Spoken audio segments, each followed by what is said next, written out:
ಇದು ಸರಿ. Next sentence ಒಂದು ಫಿಲಪ್ ಅಲ್ಲಿ ತಗೋಬಹುದು. ಸಾಕ್ಷಾತ್ಕಾರದಲ್ಲಿ ತ್ಯಾಗ ಅಥವಾ ವೈರಾಗ್ಯ ಈ ಎರಡು ಶಬ್ದಗಳು ನಿಸ್ಸಂದೇಹವಾಗಿ ಅಗತ್ಯವಾದ ಒಂದು ಮೆಟ್ಟಲಾಗಿದೆ.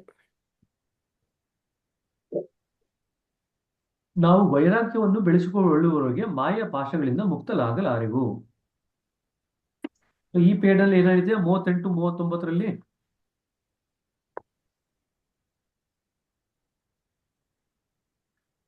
ಅನಾವಶ್ಯಕವಾದ ಆಸಕ್ತಿಯೇ ನಿಜವಾದ ಡ್ಯಾಶ್ ಅನಿಷ್ಟ. ನಮಗೆ ಆ ಲೈನ್ ಇದೆಯಲ್ಲ, ನಮಗೆ ಆ ಇಡೀ ಲೈನು ನಮಗೆ ಸಂಬಂಧಪಟ್ಟ ವಸ್ತುಗಳ ಬಗ್ಗೆ ನಾವು ತಾಳುವ ಅನಾವಶ್ಯಕವಾದ ಆಸಕ್ತಿಯೇ ನಿಜವಾದ ಅನಿಷ್ಟವಾಗಿದೆ.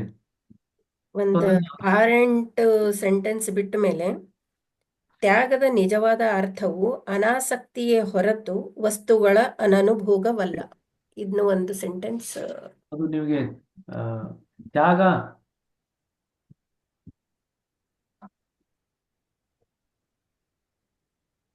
ಫಿಲಪ್ ಅಲ್ಲಿ ತಗೊಳ್ಬಹುದು ಇದನ್ನ. correct. ಮತ್ತೆ ಇನ್ನೂ ಒಂದು 4-5 ಸೆಂಟೆನ್ಸ್ ಆದ್ಮೇಲೆ ವಸ್ತುತಃ ವೈರಾಗ್ಯವು ಪದಾರ್ಥಗಳ ಪರಿವರ್ತನಶೀಲತೆಯನ್ನು ನಶ್ವರತೆಯನ್ನು ನಮ್ಮ ಗಮನಕ್ಕೆ ತಂದುಕೊಟ್ಟು ಇಂಥ ವಸ್ತುಗಳಲ್ಲಿ ಅನಾಸಕ್ತಿಯನ್ನು ಹುಟ್ಟಿಸುವ ಒಂದು ಸ್ಥಿತಿ ಅಥವಾ ಮಾನಸಿಕ ಅವಸ್ಥೆ ವೈರಾಗ್ಯ. ವೈರಾಗ್ಯ ಎಂದರೇನು ಅಲ್ವಾ? ಅದು ಡೆಫಿನಿಷನ್. ಸೊ ನಿಮ್ಗೆ ಅದು ಕೂಡ ಪ್ರಶ್ನೆ ಬರಬಹುದು. ಬ್ರದರ್, ನೀವು ಆವಾಗ್ಲೇ ಹೇಳಿದ್ರಲ್ಲ ತಿತಿಕ್ಷೆಗಳ ಶಿಕ್ಷಣ ಭೂಮಿಯಾಗಿದೆ. ಆ ಪ್ಯಾರದಲ್ಲಿ ಯಾವ ತರ ಕ್ವಶನ್ ಕೇಳ್ಬೋದು ಬ್ರದರ್? ಅದರಲ್ಲ ಎಲ್ಲಕ್ಕಿಂತ ಶ್ರೇಷ್ಠವಾದಂತ ತಪಸ್ಸು ಯಾವುದು ಅಂತ ಕೇಳ್ಬೋದು. ಸಾಂಸಾರಿಕ ಜೀವನದ ಕಷ್ಟಗಳನ್ನು ಕುರಿತು ಲಾಲಾಜಿಯವರು ಏನೆಂದು ವಿವರಿಸುತ್ತಾರೆ? ಆ ಥರನೂ ಮಾಡ್ಕೊ. ಅದು ಲಾಲಾಜಿ ಅವ್ರು ಬರೆದಿರ್ತಕ್ಕಂಥದ್ದು ಆ ಲೆಟರ್. ಸೊ ಇಡೀ ಪ್ಯಾರಾಗ್ರಾಫ್ ಲಾಲಾಜಿ ಅವ್ರ ಲೆಟರ್. ಅದು ಲೆಟರ್ನ ಟ್ರಾನ್ಸ್ಲೇಟ್ ಮಾಡಿದ್ದಾರೆ. ಸೊ ಅದರಲ್ಲಿ ಸಿಸ್ಟರ್ ಹೇಳ್ದಂಗೆ ಆ ಇಡೀ ಲೆಟರ್ ಬಗ್ಗೆ ಕೇಳಬಹುದು, ಅಥವಾ ಲೆಟರ್ನಲ್ಲಿ ಕೆಲವು ಭಾಗಗಳನ್ನು ಕೇಳಿ. ಫಾರ್ ಎಕ್ಸಾಂಪಲ್, ಆ ಲೆಟರ್ನಲ್ಲಿ ಶ್ರೇಷ್ಠ ತಪಸ್ಸು ಅಂತ ಯಾವುದನ್ನು ಲಾಲಾಜಿ ಅವರು ಬರೆದಿದ್ದಾರೆ, ಅದು ಶ್ರೇಷ್ಠ ತಪಸ್ಸು ಅಂದ್ರೆ ಅಲ್ಲಿ ಬರೆದಿದ್ದಾರೆ. ನಮ್ಮ ಮನೆಯ ಗೃಹಸ್ಥ ಜೀವನದ ವಿಪತ್ತುಗಳನ್ನು ಮೌನವಾಗಿ ಸಹಿಸುವುದೇ ನಮಗೆ ಎಲ್ಲಕ್ಕಿಂತಲೂ ಶ್ರೇಷ್ಠ ತಪಸ್ಸು. ಬ್ರದರ್, ಇದು ತಿತಿಕ್ಷೆ ಅನ್ನೋದು ಮ್ಯಾಚ್ ದ ಫಾಲೋಯಿಂಗ್ ಕೊಟ್ಟಿದ್ರು ಸರಿ. ಅಲ್ಲ, ಶಿಕ್ಷೆ ಕೊಡ್ತಾರೆ, ಯಾಕೆಂದ್ರೆ ಅದು ಷಟ್ಸ್ಕಂಧದಲ್ಲಿ ಅದು ಒಂದು ಭಾಗ. ಸೊ ಹಾಗಾಗಿ ತಿತಿಕ್ಷೆ ಇನ್ನು ಮುಂದಕ್ಕೆ ಬರುತ್ತೆ. ಸೊ ಅದ್ರ ಬಗ್ಗೆ ಚಿಂತೆ ಮಾಡಬೇಡ, ಮತ್ತೆ ಮುಂದಕ್ಕೆ ಬರುತ್ತೆ. ಸರಿನೇ.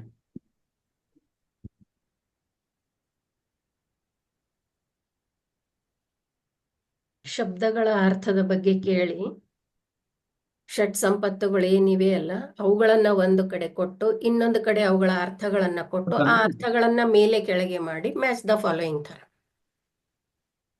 ಅದನ್ನ ಫಿಲ್ ಇನ್ ದ ಬ್ಲಾಂಕ್ಸ್ ಆಗು ಕೊಡ್ಬೋದು, ಮ್ಯಾಚ್ ದ ಫಾಲೋಯಿಂಗ್ ತರ ಕೊಡ್ಬೋದು. ಒಂದೊಂದೇ ಪಾಯಿಂಟ್. ನಿಜವಾದ ಅಮೂಲ್ಯ ಸಂಪತ್ತು ಯಾವುದು ಅಂತ ಕೇಳ್ತಾರೆ ಅದೇ ಲೆಟರ್ ಅಲ್ಲಿ. ಬಾಬಾ ಲಾಲಾಜಿ ಅವ್ರ ಲೆಟರ್ ಅಲ್ಲಿ ಅಮೂಲ್ಯ ಸಂಪತ್ತು ಯಾವುದನ್ನು ಲಾಲಾಜಿ ಅವರು ಬರೆದಿದ್ದಾರೆ. ಅಮೂಲ್ಯ ಸಂಪತ್ತೆಂದರೆ ಯಾವುದೆಂದು ಲಾಲಾಜಿ ಅವರು ಹೇಳಿದ್ದಾರೆ. ನಿಜಾಂಶವೆಂದರೆ ವಿಪತ್ತು ತೊಂದರೆಗಳನ್ನು ಶಾಂತವಾಗಿ ಸಹಿಸುವುದು ನಮ್ಮ ಸುಧಾರಣೆಗೆ ಬಹುಮಟ್ಟಿಗೆ ಕಾರಣವಾಗಿರುವುದರಿಂದ ಅವು ನಮ್ಮ ಪ್ರಗತಿಗೆ ಅಮೂಲ್ಯ ಸಂಪತ್ತಾಗಿದೆ. ಯಶಸ್ಸಿನ ನಿಶ್ಚಿತ ಸಾಧನಗಳು ಯಾವುದು ಎಂದು ಲಾಲಾಜಿ ವಿವರಿಸಿದ್ದಾರೆ. ಅದು ಕೂಡ ಮುಂದಕ್ಕೆ ಬರುತ್ತೆ. ಕೆಲವರಿಗೆ ಸಹಿಷ್ಣುತೆ ಸಮಾಧಾನಗಳು ನಮಗೆ ನಮ್ಮ ಇಷ್ಟ ಮಿತ್ರರ ನಿಂದೆ ಮೂದಲಿಕೆಗಳೇ ಮಿಗಿಲಾದ ತಪಸ್ಸು ಯಶಸ್ಸಿನ ನಿಶ್ಚಿತ ಸಾಧನಗಳು ಆಗಿವೆ. ಅದು ಕೂಡ ಒಂದು ಪ್ರಶ್ನೆ ಕೊಡ್ಬೋದು. ಅದರಲ್ಲಿ ಯಾವ್ದು ಬೇಕಾದ್ರೂ ಕೊಡ್ಬೋದು, ಅಥವಾ ಇಡೀ ಪ್ಯಾರಾಗ್ರಾಫ್ ಬಗ್ಗೆ ಒಂದು 3-4 ಸೆಂಟೆನ್ಸ್ ಬರೀರಿ ಅಂತ ಕೂಡ ಹೇಳ್ಬೋದು. ಸರಿನಾ? ಈಗ ಸಿಸ್ಟರ್ ಹೇಳಿದ್ರಲ್ಲ 39ಕ್ಕೆ ಬರೋಣ. ವೈರಾಗ್ಯದ ಡೆಫಿನೇಷನ್ ಏನಿದೆ ಅದನ್ನ ಕೇಳ್ಬೋದು ಇಲ್ಲಿ.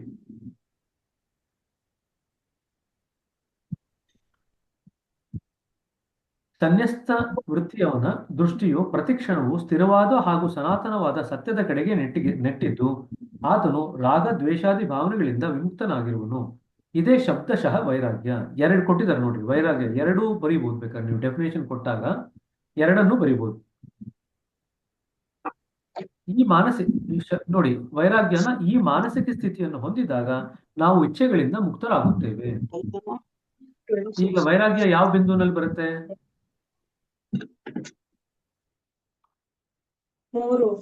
ಎರಡನೇ ಬಿಂದು. ಎರಡನೇ ಬಿಂದು. ಸೊ ಇಚ್ಛೆಗಳು ಯಾವ ಬಿಂದುವಿನಲ್ಲಿ ಇರುತ್ತೆ? ಎ ಬಿಂದು. ಹಾ, ಇಚ್ಛೆಗಳು ಯಾವ ಬಿಂದುವಿನಲ್ಲಿ ಇರುತ್ತೆ?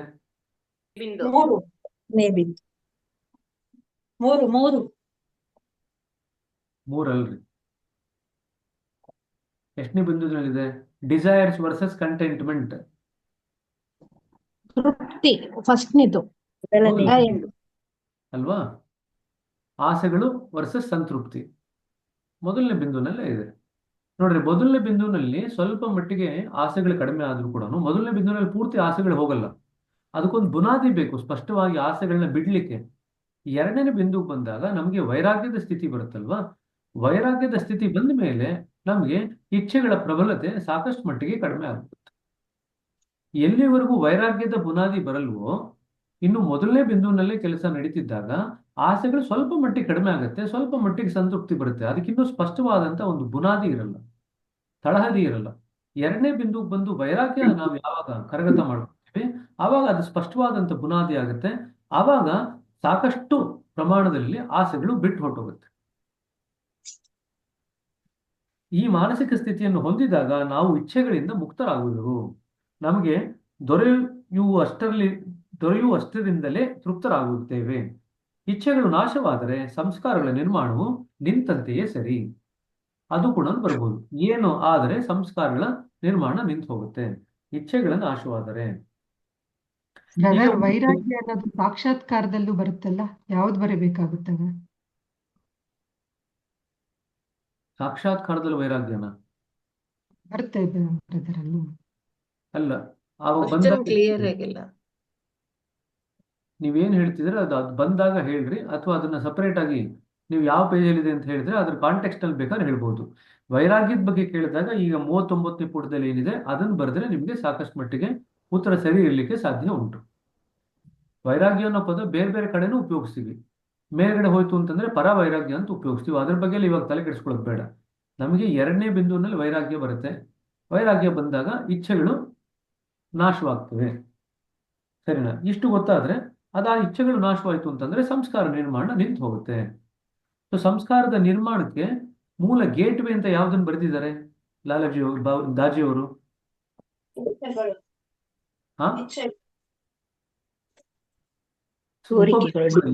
ಉಪಬಿಂದುಗಳಲ್ಲಿ ಉಪಬಿಂದುಗಳಲ್ಲಿ ಗೇಟ್ ವೇ ಆಫ್ ಸಂಸ್ಕಾರ ಫಾರ್ಮೇಶನ್ ಇಸ್ ಸಿ ಬಿಂದು, ಸಿ ಉಪಬಿಂದು. ಸೊ ಅದು ಕೂಡ ನಿಮ್ಗೆ ಪ್ರಶ್ನೆ ಬರ್ಬೋದು.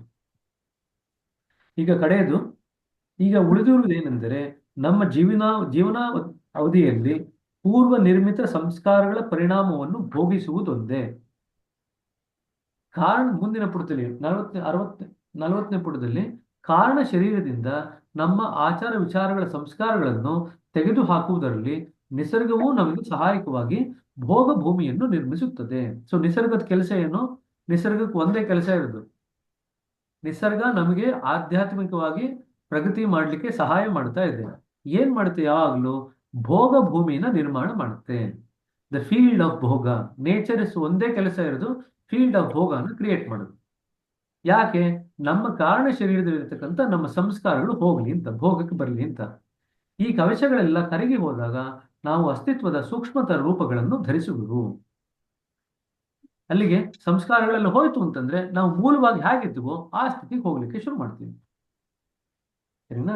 ಈಗ 40-41ರಲ್ಲಿ ಯಾವ್ದಾದ್ರು ಪ್ರಶ್ನೆಗಳಿದೆಯಾ ನಿಮಗೆ?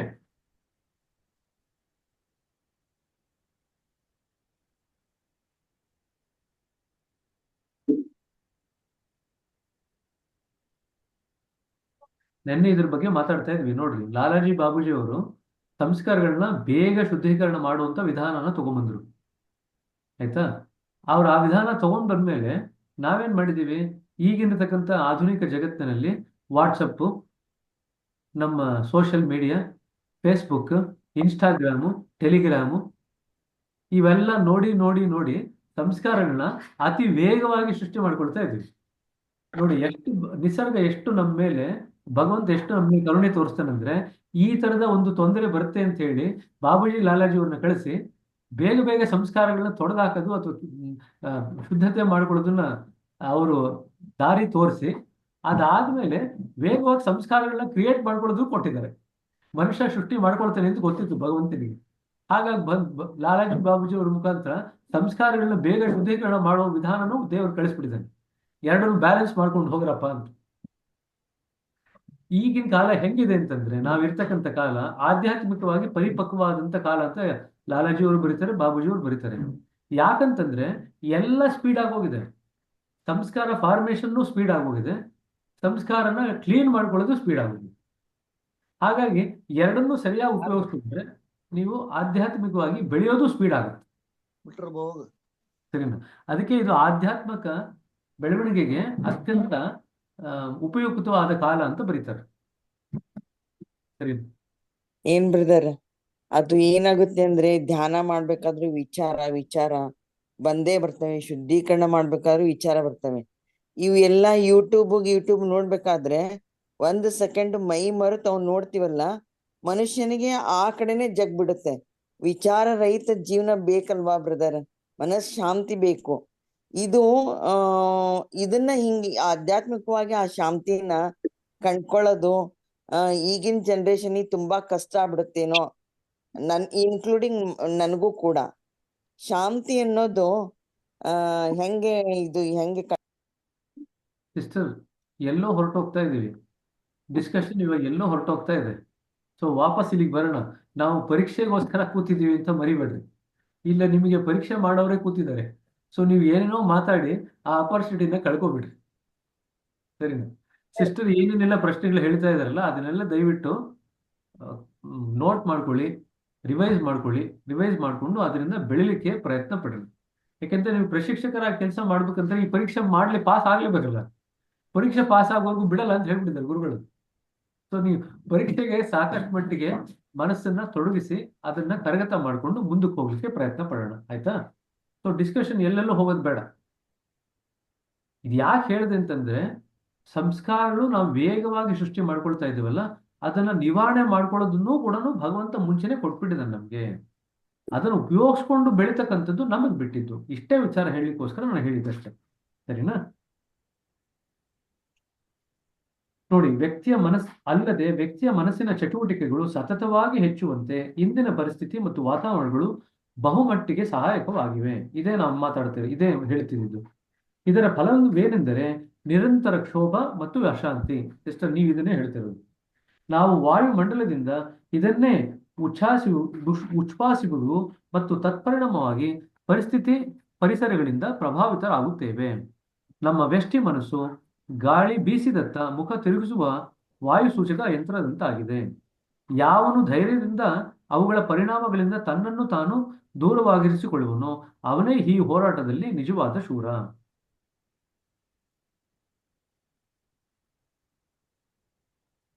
ಸರಿ, 41, 42ರಲ್ಲಿ ಯಾವ್ದಾದ್ರು ಇದೆಯಾ? ಆ 40ನೇ ಪೇಜ್ನಲ್ಲಿ ಯಾವ್ದು ನಿಮಗೆ ಪ್ರಶ್ನೆ ಬರ್ತಕ್ಕಂಥದ್ದು ಯಾವುದು ಕಾಣ್ತಿಲ್ಲ. 41, 42. ನಮ್ಮ ವ್ಯಷ್ಟಿ ಮನಸ್ಸು ಅದು ಒಂದು ಪಾಯಿಂಟ್ ಹಾಕಿ ಬರೋಣ. ಗಾಳಿ ಬೀಸಿದಂತೆ ಮುಖ ತಿರುಗಿಸುವ ವಾಯುಸೂಚಕ ಯಂತ್ರದಂತಾಗಿದೆ ಅಂತ. ವ್ಯಷ್ಟಿ ಮನಸ್ಸು ಅಂತಂದ್ರೆ ನಮ್ಮ ವೈಯಕ್ತಿಕ ಮನಸ್ಸು. ಈ ಕಡೆ ಯಾರೋ ಕರೀತಾರೆ, ಆ ಕಡೆ ಗಮನ ಕೊಡ್ತೀವಿ. ಆ ಕಡೆ ಇನ್ನೇನೋ ಕರೀತಾರೆ, ಇನ್ಯಾರಿಗೋ ಕಡೆ ಗಮನ ಕೊಡ್ತೀವಿ. ಇನ್ಯಾವುದೋ ಒಂದು ಬೆಳಕು ತುಂಬಾ ಚೆನ್ನಾಗಿ ಕಾಣ್ತಾ ಇದೆ, ಕಲರ್ಫುಲ್ ಆಗಿ, ಅದ್ರ ಕಡೆ ಗಮನ ಕೊಡ್ತೀವಿ. ಇನ್ನೇನೋ ವಾಸನೆ ಬಂತು, ಅದ್ರ ಕಡೆ ಗಮನ ಕೊಡ್ತೀವಿ. ಸೊ ನಮ್ಮ ಮನಸ್ಸಿನ ಗಮನ ನಮ್ಮ ಹಿಡಿತದಲ್ಲಿ ಇಲ್ಲವೇ ಇಲ್ಲ. ಪರಿಸರದಿಂದ ಏನೇನೆಲ್ಲ ನಮ್ಮ ಕಡೆ ಹರಿತು ಬರ್ತಿದೆಯಲ್ಲ, ಪ್ರತಿಯೊಂದರ ಕಡೆಗೂ ನಾವು ಗಮನ ಕೊಡ್ಲಿಕ್ಕೆ ಶುರು ಮಾಡ್ತೀವಿ. ಎಲ್ಲಿ ಗಮನ ಕೊಡ್ಬೇಕು ಅಲ್ಲೊಂದು ಬಿಟ್ಟು ಇನ್ನೆಲ್ಲ ಕಡೆನೂ ಗಮನ ಕೊಡ್ತೀವಿ. ಹಾಗಾಗಿ ನಿರಂತರವಾಗಿ ಮನಸ್ಸು ಅಶಾಂತಿ ಮತ್ತು ಕ್ಷೋಭೆಯಿಂದಲೇ ಕೂಡಿರುತ್ತೆ. ಸೊ ಧ್ಯಾನದಿಂದ ನಮ್ಗೆ ಏನಾಗುತ್ತೆ ಅಂತಂದ್ರೆ, ನಮ್ಮ ಮನಸ್ಸಿನ ಗಮನ ಶಕ್ತಿಯ ಮೇಲೆ ಪ್ರಭುತ್ವ ಸಾಧನೆ ಮಾಡ್ತೀವಿ. ಅದು one of the benefits of dhyana. Meditation ಮಾಡಿದ್ರೆ we gain mastery over attention ಅಂತ ಹೇಳ್ತೀವಿ. ಅಟೆನ್ಷನ್ ಅಂದ್ರೆ ನಮ್ಮ ಗಮನ ಎಲ್ಲಿಗೆ ಹೋಗ್ಬೇಕು, ಎಷ್ಟು ಹೋಗ್ಬೇಕು, ಯಾವ ಮಟ್ಟದಲ್ಲಿ ಹೋಗ್ಬೇಕು, ಇದರ ಮೇಲೆ ನಾವು ಪ್ರಭುತ್ವ ಸಾಧನೆ ಮಾಡ್ಕೊಳ್ತೀವಿ. ಇದು ಧ್ಯಾನದಿಂದ ಆಗ್ತಕ್ಕಂಥ ಲಾಭ. ಸೊ ಬಾಬುಜಿಯವರು ಏನ್ ಬರೀತಾರೆ, ನಮ್ಮ ಮನಸ್ಸಿನ ಗಮನವನ್ನು ಯಾವ ಒಂದು ಗುರಿ ಎಡೆಗೆ ಹೋಗ್ಬೇಕೋ ಆ ಗುರಿ ಎಡೆಗೆ ನಾವು ನೆಟ್ಟಿರ್ಬೇಕು.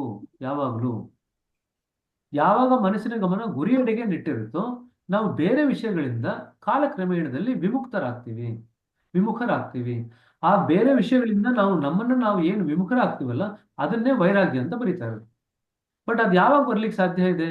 ನಾವು ನಮ್ಮ ಮನಸ್ಸಿನ ಗಮನವನ್ನ ಯಾವ ವಸ್ತುವಿನ ಕಡೆಗೆ ಹೋಗ್ಬೇಕೋ ಅದರ ಕಡೆಗೆ ನಾವು ತೊಡಗಿಸಿದಾಗ ಇವೆಲ್ಲ ಸರ್ವೇ ಸಾಧಾರಣವಾಗಿ ಆಗುತ್ತೆ. ನಾವು ಬಲವಂತವಾಗಿ ಮನಸ್ಸಿನ ಗಮನನ ಈ ವಸ್ತುಗಳಿಂದ ಹಿಂಪಡಿಲಿಕ್ಕೆ ಪ್ರಯತ್ನ ಪಟ್ರೆ ಅದು ಸಾಧ್ಯವಾಗಲ್ಲ. ಮನಸ್ಸಿಗೆ ಯಾವುದೋ ಒಂದು ಆಧಾರ ಬೇಕು ಕೆಲಸ ಮಾಡಲಿಕ್ಕೆ. ಸೊ ನಾವು ನಿಜ ವಸ್ತುವಿನ ಕಡೆಗೆ ಮನಸ್ಸನ್ನು ಹೋಗ್ಲಿಕ್ಕೆ ಆಧಾರ ಮಾಡಿಬಿಟ್ರೆ, ಮನಸ್ಸಿಗೆ ಆಧಾರ ಕೊಟ್ಬಿಟ್ರೆ ನಿಜ ವಸ್ತು ಕಡೆಗೆ ಹೋಗ್ತಾ ಇರಪ್ಪ ಅಂತ, ಅವಾಗ ಏನಾಗುತ್ತೆ, ಮನಸ್ಸು ಬೇರೆಲ್ಲ ವಿಚಾರಗಳಿಂದ ಹಿಂದೆ ಬರಲಿಕ್ಕೆ ಶುರು ಆಗುತ್ತೆ, ಹಿಂಸೆಳಿಲಿಕ್ಕೆ ಶುರು ಆಗುತ್ತೆ. ಯಾವಾಗ ಮನಸ್ಸು ಬೇರೆಲ್ಲ ವಿಚಾರಗಳಿಂದ ಹಿಂಸೆಳಿಲಿಕ್ಕೆ ಶುರು ಆಗುತ್ತೋ ನಮಗೆ ಬೇರೆಲ್ಲ ವಿಚಾರಗಳಿಂದ ನಮ್ಮ ಮನಸ್ಸಿನ ಮೇಲೆ ಪರಿಣಾಮ ಆಗೋದು ಕಡಿಮೆ ಆಗುತ್ತೆ. ಇದನ್ನೇ ನಾವು ತಕ್ಕ ಮಟ್ಟಿಗೆ ಶಾಂತಿ ನೆಲೆಸ್ತಾ ಇದೆ ಅಂತ ಹೇಳ್ತೀವಿ. ತಕ್ಕ ಮಟ್ಟಿಗೆ ಏನೇ ಜೀವನದಲ್ಲಿ ಏರ್ಪೇರಾದ್ರೂ ಅದನ್ನು ಸಹಿಸ್ಕೊಳ್ಳುವಂತ ಕೆಪಾಸಿಟಿ ಬಂದಿದೆ ಅಂತ ಹೇಳ್ತೀವಿ, ಸಾಮರ್ಥ್ಯ ಬಂದಿದೆ ಅಂತ ಹೇಳ್ತೀವಿ. ಬಟ್ ಇದು ಎಲ್ಲದಕ್ಕೂ ನಾವು ಮಾಡ್ತಿರ್ತಕ್ಕಂಥದ್ದು ಒಂದೇ ಮೂಲ ಕೆಲಸ. ನಿಜ ವಸ್ತುವಿನ ಕಡೆಗೆ ನಮ್ಮ ಮನಸ್ಸಿನ ಗಮನವನ್ನ ಹರಿಸೋದಕ್ಕೆ ಪ್ರಯತ್ನ ಪಡ್ತೀವಿ. ನಾವು ಧ್ಯಾನದಲ್ಲಿ ಯಾವಾಗಲೂ ಇಷ್ಟೇ ಮಾಡೋದು. ನಾವೇನ್ ಮಾಡ್ತೀವಿ, ನನ್ನ ಹೃದಯದಲ್ಲಿ ದೈವಿ ಪ್ರಕಾಶದ ಮೂಲ ಇದೆ, ಅದು ನನ್ನನ್ನ ಒಳಗಡೆಗೆ ಆಕರ್ಷಣೆ ಮಾಡ್ತಾ ಇದೀವಿ ಅಂತ ಏನು ನಾವು ಒಂದು ಸೂಚನೆ ಕೊಟ್ಕೊಳ್ತೀವಲ್ಲ ಧ್ಯಾನ ಮಾಡ್ಬೇಕಾದ್ರೆ, ಅದೇ ನಿರಂತರವಾಗಿ ಅದೇ ಕಡೆಗೆ ಮನಸ್ಸು ಹರಿತಾ ಇದ್ರೆ ಎಲ್ಲ ಆಧ್ಯಾತ್ಮಿಕ ಸ್ಥಿತಿಗಳು ತಾನಾಗೆ ಅದು ಪ್ರಕಟ ಆಗಲಿಕ್ಕೆ ಶುರುವಾಗುತ್ತೆ ಕಾಲಕ್ರಮೇಣದಲ್ಲಿ. ಬಟ್ ಅದು ನಿರಂತರವಾಗಿ ಹರಿತಾ ಇದೆಯಾ ಅನ್ನೋದನ್ನ ನಾವು ನೋಡ್ಕೋಬೇಕಷ್ಟೆ. ಅದೇ ನಮ್ಮ ಅಭ್ಯಾಸ.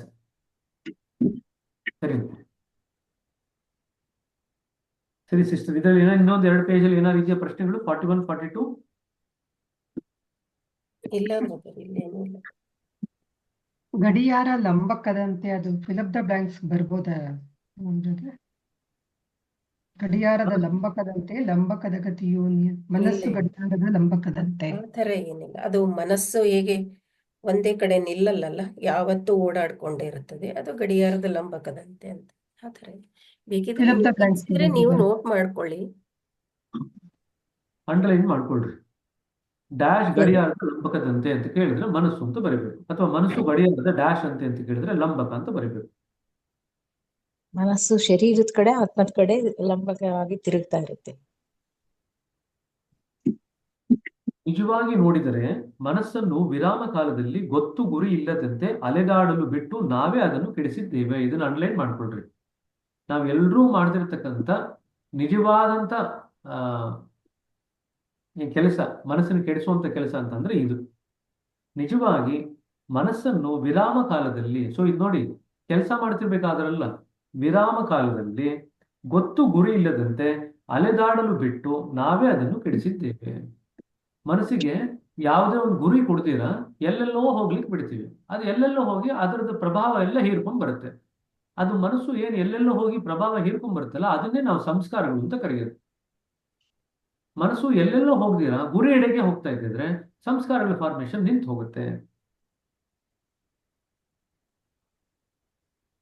ಸೆಕೆಂಡ್ ನೇಚರ್ ಬಗ್ಗೆ ಸ್ವಲ್ಪ ವಿವರಣೆ ಕೊಡಿ. ಯಾವುದು ಸೆಕೆಂಡ್ ನೇಚರ್? Next line. ಈ ದುರಭ್ಯಾಸವು ಎಷ್ಟೋ ವರ್ಷಗಳವರೆಗೆ ಮುಂದುವರೆದ್ರಿಂದ ಅದೀಗ ಅದರ ನಮ್ಮ ಸ್ವಭಾವವಾಗಿ ಬಿಟ್ಟಿದೆ.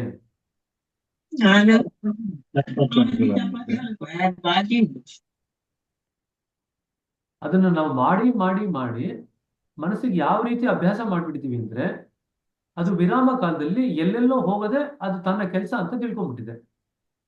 ಮನಸ್ಸನ್ನ ನಾವು ಶಿಸ್ತಿನಿಂದ ನೋಡ್ಕೊಂಡಿಲ್ಲ, ಯಾವುದೇ ಡಿಸಿಪ್ಲಿನ್ ನಮ್ಮ ಮನಸ್ಸಿನ ಮೇಲೆ ನಾವು ಅಪ್ಲೈ ಮಾಡಿಲ್ಲ.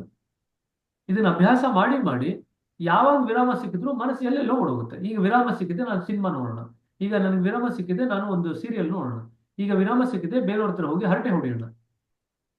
ಈ ರೀತಿಯಾಗಿ ಮನಸ್ಸಿಗೆ ನಾವೇ ಹೇಳ್ಕೊಟ್ಟಿರೋದು.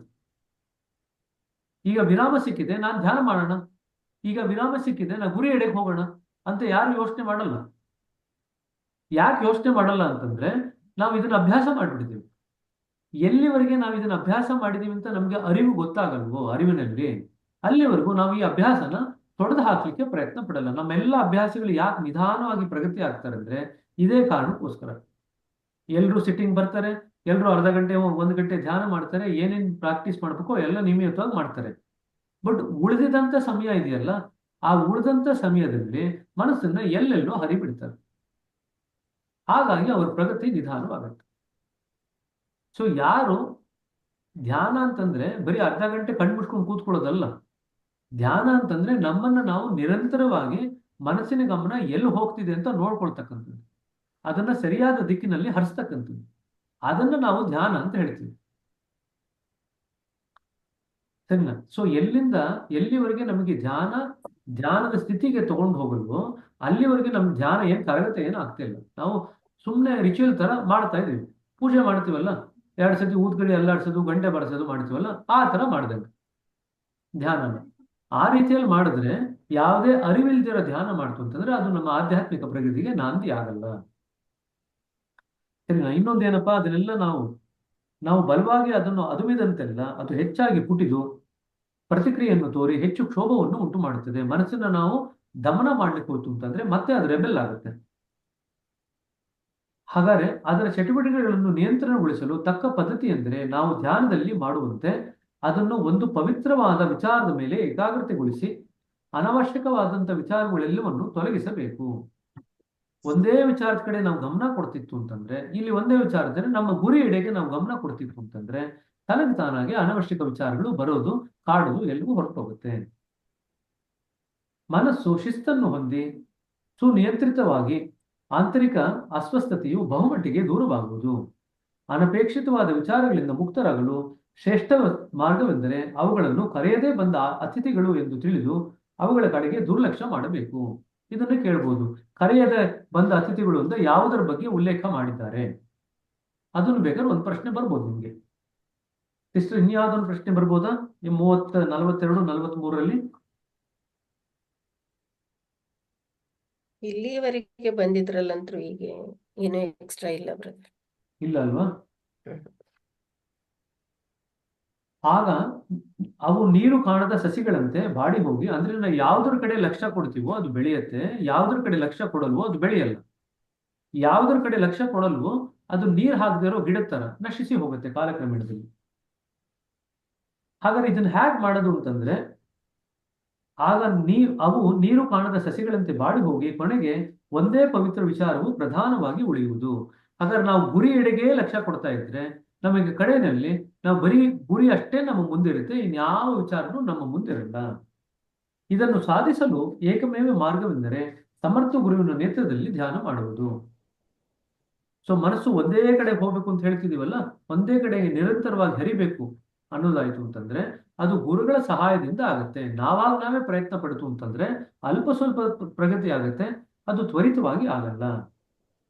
ಧ್ಯಾನದ ಸತತ ಅಭ್ಯಾಸದಿಂದ ಮನಸ್ಸು ಸಮಾಹಿತವೂ ಶಾಂತವೂ ಆಗುವುದಲ್ಲದೆ ಅನಪೇಕ್ಷಿತ ವಿಚಾರಗಳು ನಿಮಗೆ ತೊಂದರೆ ಕೊಡುವುದನ್ನು ನಿಲ್ಲಿಸುವುವು. ಧ್ಯಾನ ಸಮಯದಲ್ಲಿ ತಮ್ಮ ಮನಸ್ಸು ಅಲೆದಾಡುವುದೆಂದು ಹೊಸಬರು ಅನೇಕ ಸಲ ದೂರುವುದನ್ನು ಕೇಳಿದ್ದೇವೆ.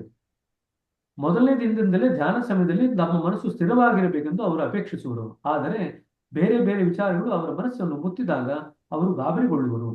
ನಾವು ನಮ್ಮ ಅಭ್ಯಾಸದಲ್ಲಿ ಮನಸ್ಸಿನ ಮೂಢಾವಸ್ಥೆಯನ್ನು ಸಂಪಾದಿಸಲು ಯತ್ನಿಸದೆ ಅದರ ವಿವಿಧ ಕಾರ್ಯಕಲಾಪಗಳನ್ನು ಸರಿಯಾಗಿ ರೂಪಿಸುವುದಕ್ಕೆ ಹೆಣಗುವುದನ್ನು ಅವರಿಗೆ ಸ್ಪಷ್ಟಪಡಿಸುತ್ತೇನೆ. ಮನಸ್ಸನ್ನ ತಟಸ್ಥ ಮಾಡ್ಲಿಕ್ಕೆ ಹೋಗ್ತಿಲ್ಲ ನಾವು.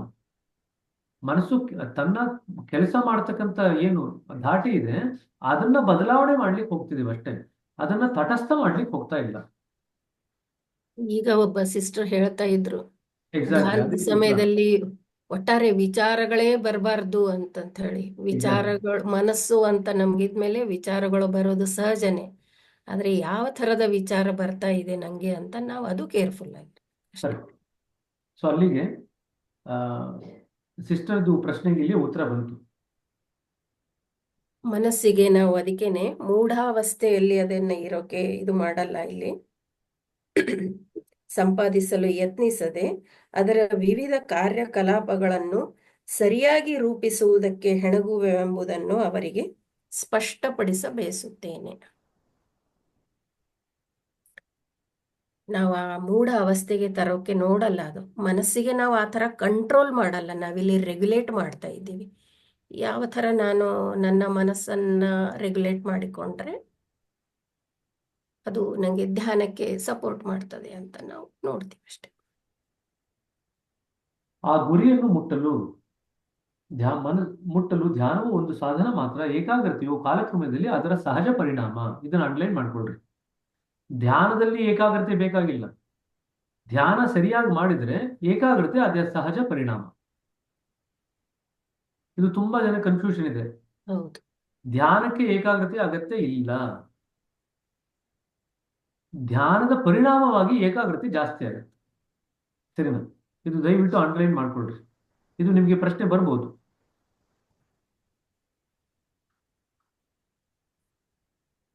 ಧ್ಯಾನ ಸಮಯದಲ್ಲಿ ನಮ್ಮ ಮನಸ್ಸಿನಲ್ಲಿ ಸುಳಿಯುವ ಬೇರೆ ವಿಚಾರಗಳನ್ನು ಲಕ್ಷಿಸದೆ ಕೊನೆಯವರೆಗೂ ಧ್ಯಾನ ಮಾಡುವುದೇ ಸರಿಯಾದಂತ ಕ್ರಮ. ಅದನ್ನ ನಾವು ಮಾಡಕ್ ಹೋದ್ರೆ ನಮಗೆ ಬೇಡವಾದ ವಿಚಾರಗಳನ್ನು ತೊಲಗಿಸಲು ಮಾಡುವ ಮಾನಸಿಕ ಹೋರಾಟವು ಎಷ್ಟೋ ವೇಳೆ ನಿಷ್ಫಲವಾಗುವುದು. ಏಕೆಂದರೆ ಅದು ಅನೇಕ ವೇಳೆ ಸಾಮಾನ್ಯ ಮನುಷ್ಯಗೆ ತಡೆಯಲು ಸಾಧ್ಯವಾಗದ ಹಾಗೂ ಹಲವು ಸಲ ಕಠಿಣವಾದ ಮಾನಸಿಕ ಕ್ಷೋಭೆಯನ್ನು ಇಲ್ಲವೇ ಉನ್ಮಾದವನ್ನು ಪರಿಣಮಿಸುವಂತಹ ಪ್ರಬಲವಾದ ಪ್ರತಿಕ್ರಿಯೆಯನ್ನು ಉಂಟು ಮಾಡುತ್ತದೆ. ಎಷ್ಟೋ ಸತಿ ಮೆಂಟಲ್ ಬ್ಯಾಲೆನ್ಸ್ ಹೊಟ್ಟೋಗುತ್ತೆ. ತುಂಬಾ ಮನಸ್ಸಿನಲ್ಲಿ ಬರ್ತಿರ್ತಕ್ಕಂಥ ವಿಚಾರಗಳನ್ನೆಲ್ಲ ದಮಸ್ ಮಾಡ್ಲಿಕ್ಕೆ ಹೋಯ್ತು ಅಂತಂದ್ರೆ ಮನಸ್ಸು ರೆಬೆಲ್ ಆಗುತ್ತೆ. ಸೊ ಮನಸ್ಸು ಮೆಂಟಲ್ ಬ್ರೇಕ್ ಡೌನ್ ಆಗೋಗುತ್ತೆ. ಅದನ್ನ ಮಾಡ್ಲಿಕ್ಕೆ ಹೋಗಬಾರ್ದು. ವೀರ್ಯ ರಕ್ಷಣೆಯಿಂದ ಸಾಕಷ್ಟು ಓಜಸ್ಸನ್ನು ಸಂಪಾದಿಸಿದವರಿಗೆ ವಿಚಾರಗಳ ಪ್ರವಾಹದೊಂದಿಗೆ ಯಶಸ್ವಿಯಾಗಿ ಹೋರಾಡಿ ಅವುಗಳ ಪ್ರತಿಕ್ರಿಯೆಯ ಪರಿಣಾಮಗಳು ಸಹಿಸಲು ಸಾಧ್ಯವಾಗಬಹುದು. ಅದು ಎಕ್ಸೆಪ್ಷನ್. ಯಾರು ವೀರ್ಯ ರಕ್ಷಣೆಯಿಂದ ಸಾಕಷ್ಟು ಓಜಸ್ಸನ್ನು ಸಂಪಾದನೆ ಮಾಡಿರ್ತಾರೆ ಅವ್ರಿಗೆ ಸ್ವಲ್ಪ ಮಟ್ಟಿಗೆ ಈ ಮನಸ್ಸಿನ ಇದನ್ನ ತಡ್ಕೊಳ್ಲಿಕ್ಕೆ ಸಾಧ್ಯವಾಗ್ಬೋದು. ಆದ್ರೆ ಎಲ್ರಿಗೂ ಸಾಧ್ಯವಾಗಲ್ಲ. ಇನ್ನೊಂದು ಕಾರಣ ಹೇಳ್ತಾರೆ. ಕೆಲವರು ಒಡ್ಡುವ ನೆಪವೆಂದರೆ ತಾವು ತುಂಬಾ ಕೆಲಸದಲ್ಲಿ ತೊಡಗಿರುವುದರಿಂದ ಧ್ಯಾನವನ್ನಾಗಲಿ ಅಥವಾ ಬೇರೆ ಸಾಧನಗಳಾಗಲಿ ಮಾಡಲು ಸಮಯವಿಲ್ಲ.